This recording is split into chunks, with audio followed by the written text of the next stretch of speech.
Ce jour dédié pour la réussite et la santé de Maeva Shirel Bat Dani, de Aaron Ben Avraham, de Léana, Sarah, Naomi et Alon Yosef, tous les enfants de, et encore Nathan Yitzhak, tous les enfants de Shirel.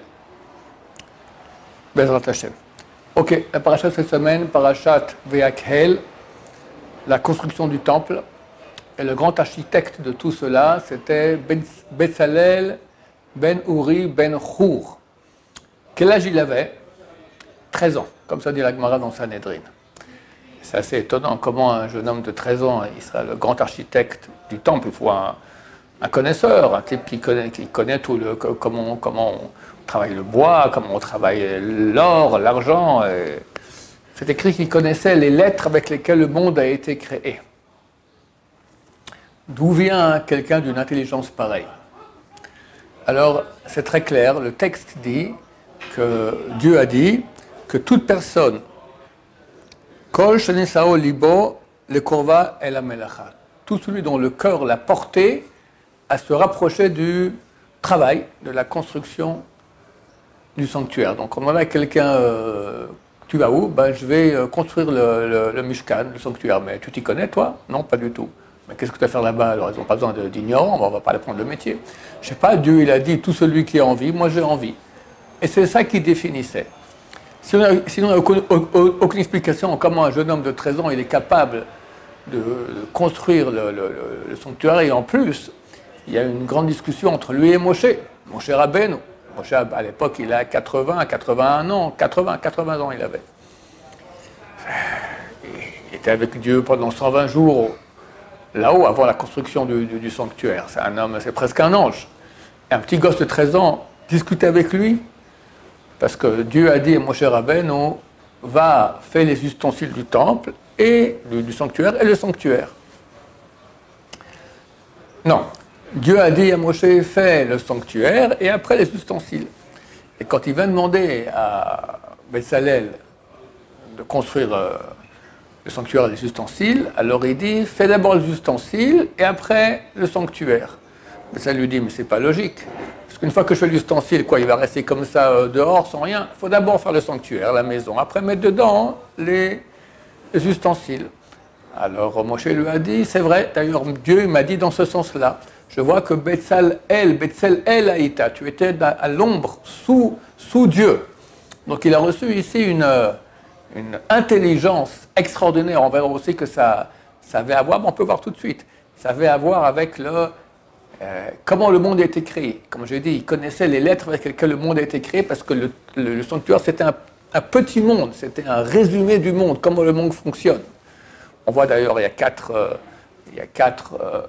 couvertures, correspondant à 4 mondes. Les poteaux, ils font 10 amotes, 10 coudées de monde, 10 coudées de haut par rapport aux 10 sphères. En bas, c'est le zahav, c'est l'or, c'est la malchoute. Bon, il y a un ordre, c'est certain que ce n'est pas fait comme ça. Il y a beaucoup d'intelligence de la création du monde. Donc, ce petit gosse de 13 ans connaissait les secrets de création du monde. Et en quoi il n'était pas d'accord avec Moshe? Il y a une marloquette, il y a une divergence d'opinion. Comment le monde a été créé dans le Midrash? Un dit que d'abord Dieu a créé la lumière, et après il a créé le monde. Et il y a une logique à cela. Parce que c'est comme si quelqu'un qui veut maintenant, il fait nuit, il veut créer une maison, d'abord il met des projecteurs, puis après il fait sa maison. Il ne peut pas faire la maison dans le noir. Donc d'abord Dieu a mis la lumière, ensuite il crée le monde. Un autre avis, c'est le marloquette entre Rabbi Yehuda et Rabbi Nechemia, un autre avis qui dit non. D'abord il a créé la maison, et après dedans il a mis des lumières, comme quelqu'un il met une fois qu'il y a la maison, dernière chose, on met les lampes, d'accord? C'était ça en fait la discussion entre Moshe Rabbeinu et Betzalel. Betzalel, il a dit, d'abord on va mettre la lumière. La lumière, c'était les ustensiles, c'est-à-dire, non, d'abord on va mettre la maison. Et après seulement les ustensiles. Les ustensiles, c'est le tabernacle dans lequel il y a la lumière, parce que Torah, or, il y a un verset qui dit que la lumière, c'est la Torah, c'est la lumière. La vérité, il y a même 2 midrashim qui ne sont pas d'accord sur la vie de Betzalel lui-même. Un qui dit comme ci, un qui dit comme ça. En tout cas, la création de ce sanctuaire, c'était quelque chose d'extrêmement haut, divin. Connaître les secrets de la création du monde et les appliquer dans la création de ce sanctuaire-là. Et là, il fallait une seule chose, pas l'intelligence, pas, en tout cas l'intelligence du métier comment manier les ustensiles pour créer le bois, et les ustensiles de bois et d'or, etc. Mais une connaissance divine. Grâce à quoi? Eh bien, c'est marqué dans le verset. Tout celui chez Nesao Libo, que son corps l'a porté. Il fallait qu'il ait une envie, pas une petite envie, une grande envie. Et le grand architecte, le grand général de tout, parce que tous ceux qui avaient cela sont venus. Alors, qui les a dirigés? Bezalel, 13 ans. En quoi il a mérité cela? Alors, c'est marqué qu'il a mérité de ses parents, de ses grands-parents, parce que ses grands-parents, c'était Chour et Myriam. Myriam, la sœur de Moshe, s'est mariée avec Chour. Chour, lorsqu'il y a eu le veau d'or, il s'est fait égorger. Il a voulu empêcher. Et Aaron, il a vu ça. Alors, quand Aaron, il a vu ça, il a dit, bon, écoutez, amenez de l'or, et puis on va faire... son intention, c'est de faire les choses lentement pour que Moshe puisse revenir. Attends, parce qu'il s'était trompé dans le compte des jours. Les 40, Moshe a dit, je reviens dans 40 jours. Eux croyaient que le jour où il est parti, c'était aussi c'est parti. Mais c'était déjà une partie de jours, c'était pas un jour entier. Or, Moshe voulait dire 40 jours entiers. Aaron savait cela, donc il voulait... Alors il a dit, donnez-moi l'or, et demain, on va construire, on va faire la fête. D'accord? Il s'est dit aussi, les femmes n'aiment pas donner l'or. Toutes les femmes ont donné leurs bijoux, etc., et il y avait l'or tout de suite. Et bon, il a commencé lentement à faire le travail. Micha est venu, il a pris un morceau de fer dans lequel c'est écrit « Aléchour, monte le bœuf ». C'était quoi? C'était un nom de Dieu qu'ils ont utilisé pour faire monter. Les Égyptiens savaient que Yosef avait ordonné au peuple d'Israël de prendre ses eaux quand il quitterait l'Égypte, de prendre ses eaux avec eux en Égypte, en terre d'Israël. Ce qu'ils ont fait, effectivement, ils l'ont enterré à Shrem, Naplouse aujourd'hui. Et là-bas, il y a la tombe de Yosef. Pour empêcher que le peuple juif puisse sortir d'Égypte, alors les Égyptiens ont pris les ossements de Yosef, ont mis dans un cercueil en métal et ils ont jeté ça dans le Nil. Il n'y a aucune chance d'aller le retrouver. Alors, comment ils ont fait? Ils ont écrit ce nom-là, Aléchour. Chour, c'est le bœuf. Et Yosef, dans sa bracha, il est comparé au bœuf. Bechor, Shoro, Hadar, Lo.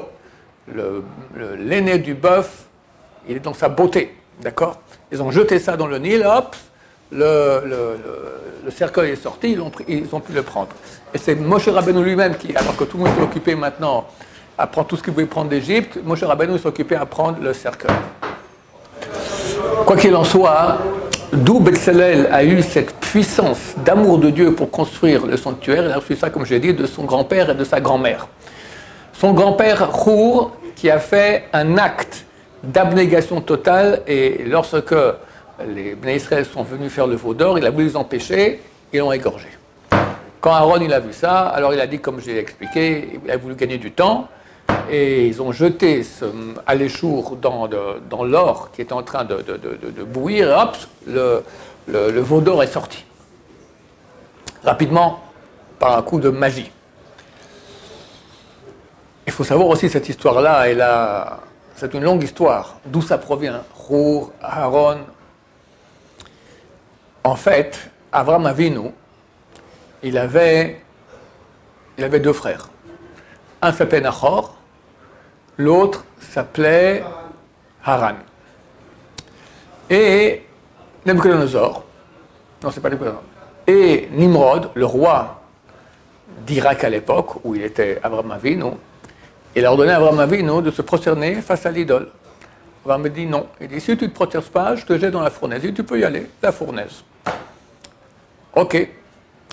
Il a demandé à Chour, il a demandé à Nachor. Nachor, il a dit, non, moi, j'aime pas, c'est bon, je me prosterne, et s'est prosterné. Et Haran, il a dit, ben, je vais voir. Si Abraham, il est sauvé de la fournaise, eh ben, je suis de son côté aussi, je ne me prosterne pas. Et si je vois qu'il est brûlé, ben, je me prosterne. On a pris Abraham, on l'a jeté à la fournaise. Dieu même est venu et l'a sauvé de la fournaise. Haran a dit, bon, ben, moi aussi. On l'a jeté au feu et il a brûlé. Parce que c'était pas Shemshamem, c'était pas un don de soi vers Dieu. Tu voulais voir si ça marche ou ça marche pas. Donc, tu n'es pas convaincu. Le Rav Achida ramène la Kabbalah et qui dit que, en fait, ces trois personnes. Alors, Abraham, il a fait son tikkun, c'est bon. Mais Haran et Chour sont revenus en Gilgoul. Haran et Nachor sont revenus en Gilgoul dans Chour et Haron. Tu prends Haran, tu rajoutes Aleph, ça fait Aharon. Haran, donc lui, il a hésité. Et il a été brûlé. Là aussi, de nouveau, il a hésité. Il y a eu le veau d'or. Il aurait dû, comme Chour, dire non, et être égorgé, ça aurait été le tikkun. Chour, c'était qui? C'était le Gilgul de Nachor. Nachor, t'enlèves la lettre Nun, il te reste Chour. Donc lui, il a fait son tikkun. Il s'est fait tuer pour empêcher la vodazara, l'idolâtrie. Aaron, le pauvre, il est retombé de nouveau dans l'hésitation entre les deux. Il dit, ok, amenez l'or, on va faire tel, comme ci, comme ça, machin. Pour finir, c'est sorti. Il est revenu en Gilgul dans Eli à Cohen. Eli à Cohen, à son époque, il y a eu un grand combat entre le peuple d'Israël et les Philistins. Et durant ce combat, ses deux fils sont morts et les Philistins ont capturé le tabernacle, la boîte dans laquelle il y avait les tables de la loi. Et un messager est venu dire cela à Élie. Et lorsque Élie a entendu que le tabernacle, a été pris par les Philistins, il est tombé à la renverse et il est mort comme ça. Ça correspond à la mort de celui qui fait la vodazara, celui qui fait l'idolâtrie. Ça s'appelle la skila. La skila, c'est la lapidation. C'est pas qu'on jette des pierres sur lui, on le jette depuis un étage, il tombe par choc cinétique. Là aussi, il est tombé par choc cinétique. C'est marqué, il est tombé achoranit. Alors Frida, il dit achoranit, ce sont les lettres. Aaron, Chour, Ratza, Hashem, achoranit, Nachor, Tikunam. C'est trois personnes, c'est deux personnes. C'est trois personnes, Aaron, Chour, Nachor, Dieu a voulu leur tikkun, leur réparation. Donc, Bessalel descendait du petit-fils de Chour qui a fait un don de soi pour ne pas faire l'idolâtrie, donc il a hérité cet amour de Dieu, le don de soi, et Dieu lui a donné toute la sagesse qu'il fallait. Idem, tous ceux qui sont venus avec lui. Et aussi ça aussi du côté de sa grand-mère, la femme de Chour, c'était Myriam. Myriam, qui lorsque Pharaon a ordonné de tuer tous les mâles qui naissaient, elle a refusé, elle n'a pas fait, elle avec sa mari Yocheved. C'est marqué, Hachem la batim, Hachem leur a fait des maisons. Quelle maison? Et Yocheved, des maisons de Kehuna, Cohen, son fils était Aaron à Cohen, et Malchut, de royauté, son deuxième fils Moshe, c'était le roi d'Israël. Myriam, qu'est-ce qu'elle a eu? Elle a reçu Chochma, la sagesse, en cadeau, à ses enfants et petits-enfants. Et qui a hérité de cette grande chokhma, grande sagesse? Bessalel.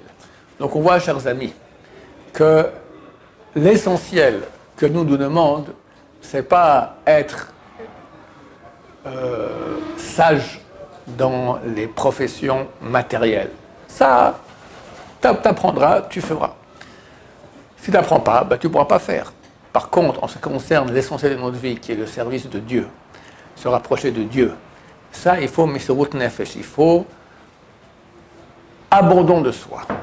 C'est ça la grandeur de tous les grands juifs qu'il y a eu durant l'histoire. Si nous, on est juifs aujourd'hui, si vous êtes juifs, c'est clair, c'est certain que dans vos ascendants, dans vos ancêtres, vous avez des personnes qui ont fait don d'eux-mêmes pour rester juifs. Sinon, vous ferez partie des 600 millions de juifs qu'on aurait dû être et qui ont été assimilés durant l'histoire. Pourquoi? On ne peut pas rester juif face à toutes les épreuves que le peuple juif a vécues lorsqu'on est pépère. La pépérité, ça ne marche pas. Et quand nos enfants voient qu'on est pépère, alors eux deviennent encore plus pépères, et les petits-enfants encore plus pépères, à terminer, on s'assimile et terminé.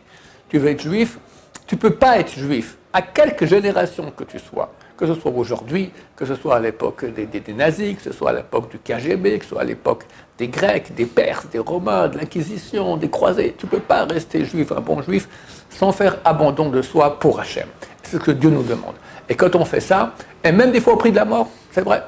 Mais bon, on souhaite à tout le monde de vivre, mais même si quelqu'un doit mourir à Kiddush Hachem, alors il va à l'endroit le plus haut qui existe, qui est dans le monde essentiel. Ce monde-ci, il est passager. Après le monde à venir, ça c'est pour l'infini. Que Dieu nous aide à le servir avec abandon de nous-mêmes, et très bientôt vers la Géoula, Bezrat Hachem, Amen va Amen.